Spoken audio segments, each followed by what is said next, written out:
Chapter 1. In the beginning. If you live in North America, you live better than most kings and queens of Europe ever lived. You probably have access to relatively clean running water, generous amounts of food in all their varieties, access to health care, education, and police protection. If done right, you may retire somewhere around 66 years old and be on a paid vacation for the rest of your life. The U.S. has about 330 million people. Imagine about 300 million kings and queens. Who is blessed in these latter days? Certainly you and me.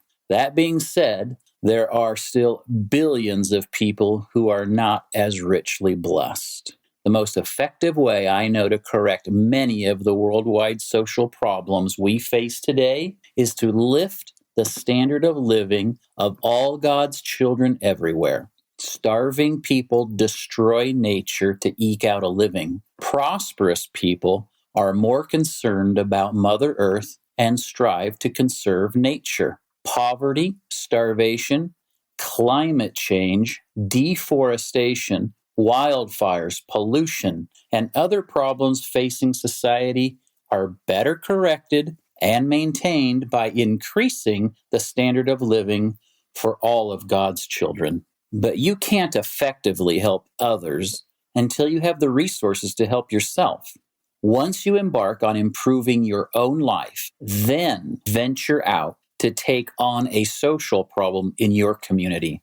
From there, go as far afield as you want in making the world a better place. That's the goal, right? Live our lives in such a way that our presence here in mortality makes the world better. Finances are actually a big part of that. Money is a resource that allows us to bless the lives of others. The Lord gave each of us 5 talents, or 2 talents, or maybe 1 talent. Accept the 5, 2, or 1 talent God gave you and return more to Him.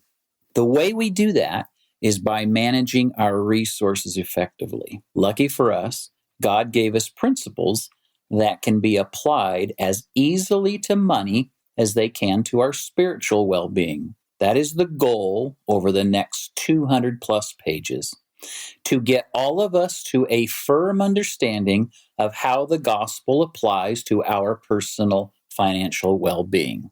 And it all starts in the same way it did before God said, quote, "Let there be light," with a plan, planning for the present and future. I have planned out my life for decades. Now, I know what you're thinking. How could you have planned out your life? I didn't just sit down and say, hey, this is how life is going to unfold. And then it happened that way. I made plans based on what I wanted and how I thought life would go. But those plans were very static. Over time, these plans have adjusted with mentoring, environment, interest, maturity, understanding, and new experiences. If you do not earnestly plan your life will continue on its course, and you may never arrive where you want to end up. If you make an honest effort at planning and applying, you will arrive in a good place.